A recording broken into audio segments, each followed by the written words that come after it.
Let's get a word on the big stories of the day. Charlie Bentley-Astor, the journalist, is back with us. Good to see you again, Charlie. Good to be here. Listen, I mean, let's start with that story. 200 Asylum hotel residents charged with crimes this year. Over 200 residents charged with 425 crimes. So that's 2 crimes per person that we're talking about. But when you look at the detail of some of this, and I have this list in my hand, and this is just the list of ones we know about. These are sexual offences. They are sexual offences mostly, no exaggeration here, just for journalistic clarity. These are mostly sexual crimes, rape, sexual assault against children. What does it take for the government to listen to that? The problem is the government have known these statistics for a long time. I'll tell you something shocking is that Britain currently, in regards to recorded rapes, is the second highest country in the world, sitting only behind Grenada. Now you can say, yes, there are issues with recognising rape and recording rape, and we can imagine these figures are higher in places like the Middle East. However, if you look at Europe alone, Britain is the rape capital of Europe. It sits behind France, who has twice less than what Britain has. So there is a significant issue here. And it has to be, unfortunately, attributed to immigration. The correlation is too strong. The overrepresentation in the figures between those who are native here, those who have settled here, and those who have an ongoing immigrant status here are stark. So, for example, the Centre for Migration Control found this year that 34% of assaults against females were committed by people with an immigrant status. Now, these people constitute 16.8% of the population, according to the last census, which means that they are twice represented in these crime statistics. Now, in practice, that means a woman walking down the street is twice as likely to be assaulted if she encounters a migrant rather than encountering an Englishman. Now, obviously, we can say not all migrants. It doesn't mean that every migrant every migrant poses a threat to a woman. They don't. And nor does it mean that she will never be attacked by an Englishman. But it does mean that if she lives in a town with a high density immigrant area, she is more likely to be assaulted, and she is more likely to be assaulted by a migrant. Why does that very stark and factual figure, why does that elude the likes of Yvette Cooper and Keir Starmer? Why are they not able to, I want to hear my Home Secretary stand up and make the point you just made. I'd like to hear Yvette Cooper get animated about that and talk about how unacceptable it is. In another world, as I said earlier, you would be calling a Cobra meeting on this and saying, look, Houston, we have a real big problem here. This is huge. That's because there are significant lobby groups and campaign groups in the UK and Europe more broadly who will insist if you bring up these figures, you're being racist, bigoted, you're not looking at the broader picture, you're not taking into account the trauma these people have, you're not taking into account the cultural differences. The excuse they didn't understand what they were doing or they had mental health problems is just too frequently pulled out of the bag by these lawyers who end up representing them. At what point do we say, I don't care? I don't care what issues they've got going on. I don't care where they've come from. We're not tolerating this. And the slogan you'll often see, we've seen every single day for the last 2 weeks a headline that's saying that a migrant has been accused and is currently going through the court system over the alleged rape and kidnap of a young girl. And you'll see in the comment sections on social media, people either be saying, deport these people now, like mass deportation now, or you'll see the counter protesters saying it's not all migrants. And as I've said, yes, it's not all migrants, but it's double the amount of the baseline population. And also in very focused areas as well. So that possibility statistically increases somewhat if you are in areas where there's a high density. Population, exactly. And so to say not all migrants is being used to essentially not deal with the issue.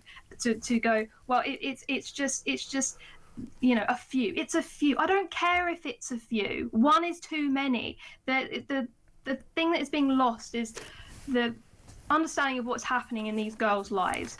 A migrant attacks a girl for a few moments of his own satisfaction, and that girl will have problems for the rest of her life. The data is clear on this. Indeed, and it's an anti-intellectual position to sort of advance this idea that it's a few. 7/7 bombers was just a few. It was 4 of them, for goodness sake. And if you look at any horrendous paramilitary group or any other form of invasion, whatever it happens to be, and for whatever reason, it's always a few. I mean, the few argument is ridiculous. Exactly, it's never the majority. So we need to get past this. Indeed. Let's move to another story, Charlie. Ban trans women from single-sex spaces, Equality Watchdog says. This is the Equality and Human Rights Commission planned statutory guidance excluding trans women from single-sex spaces across multiple settings under the biological sex definition. So is this a ruling for common sense? Obviously, I mean, we saw back in April of this year, the campaign groups like Sex Matters managed to get the Supreme Court to confirm what almost everybody already knew, which is that man and woman in the Equality Act refers to biological sex, not a felt sense or an identification that someone declares. And so that was only if someone brings a court case to the government and says, I feel like I've been discriminated against, or that this space wasn't, I was uncomfortable when I saw a trans person in this space, or something happened because of that, they're unable to invoke this within the Equality Act. But now what we're seeing is a push to actually enforce this top down. Go by default, you cannot have men or men identifying as women in women's spaces, and that those people going into those spaces or organizations that don't preserve these spaces are automatically subject to a criminal offense. Yeah. It's extraordinary times, isn't it? Again, I noticed there was the story in the week of an employee at Marks and Spencer's a trans woman who'd approached I say approached, I don't want to try and exaggerate anything. Apparently went to assist a 14-year-old girl who was looking for a bra. Now, I don't know the full circumstances. They did apologise, I think, but they didn't apologise for their changing room policy, which still allows me to walk into your area of changing rooms, Charlie, by just declaring I'm a girl. And then they do that annoying thing in the same way that Sadiq Khan says things like diversity is our strength. They throw out that horrendous, ridiculous word, inclusive, as if that if you don't subscribe to that, there's something wrong with you. We're an inclusive company. No, you're very dangerous and, frankly, at best, stupid. But that's where we're at on these stories. Well, precisely so. That's actually what I've written in my notes in front of me. I said at best it's naivety, and at worst it's malicious. Yeah. It's not. I mean, I wrote a piece on this a long time ago, but the experience, my first experience of going into a changing room that was just sort of all sex, and I didn't really think anything about it when I was growing up. I did a lot of acting and drama. You don't even think about it. You just get you're very free with your body. You just get changed and you're rushing here and there everywhere. No one's looking or thinking about it. So it's one of those things when I was young that I don't think didn't matter. But being in these spaces and knowing that, I mean, there was a male attendant, and I could only hear male voices, and to be standing there, scantily clad, and hearing these male voices, it's at least disconcerting. But the concern comes in when you don't, I assume that everyone in that room was fine that day, but the concern is when it's not fine. Yeah. And if someone had attempted to look in on me or even attack me, I don't know that if I'd have gone to that male attendant that I would have necessarily been backed up in the way that I do when I'm surrounded by women. Sure. And the accepting that that's just something that people feel, and we don't actually have to negotiate that, but just acknowledge that that's a fact.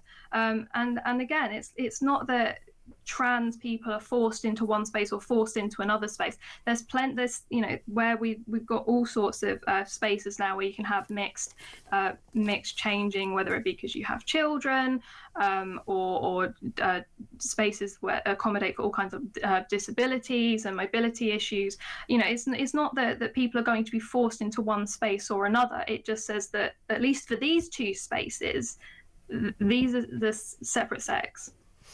Well, you'd think so. And I always thought that when it came to underwear, that it would be, back to the story of M&S, that it would be, isn't it just a given that a woman would assist, particularly a young girl? I mean, if I was working in M&S, the only thing that would horrify me more than being told I've got to help a young girl with a bra would be being told I've got to help a 98-year-old with a bra. That would be probably equally disturbing. I'll put them to the hammock department, maybe. I don't know. That's another story. But you know what I'm saying. It's just an area I always just thought by default that a female would deal with that, not a bloke. It's uncomfortable enough as it is for both sexes. I really don't imagine a man would particularly want a woman coming and going, I'm not sure those boxers fit you quite right. It's fine when you're with your intimate partner and you can joke about things, but with strangers, it's just not okay. It's not okay. I'll tell you what else isn't okay: being the homeless minister, kicking your tenants out and then raising the rent. I mean, it's kind of funny in a weird way, because to me, there's nothing that surprises me about this story. I'm not going, oh my God, have you seen this? I absolutely had no shock when I realised that apparently a socialist was doing what they accuse, apparently only the horrendous, rich, horrible, money-grabbing landlords do, and they're probably Tories or Reform voters anyway. So we don't know. We spit on these kind of people. And here was the old lefty Rushanara Ali evicting her tenants from her East London property and then relisting the rent. 4,000 quid a month, 700 quid more than it was, which would, she was trying to do that under the new legislation being proposed by her own party, that would be illegal. Well, it's exactly like Rayner removing the ability to purchase your own council house after a certain amount of time, a scheme of which he benefited very highly. Yeah.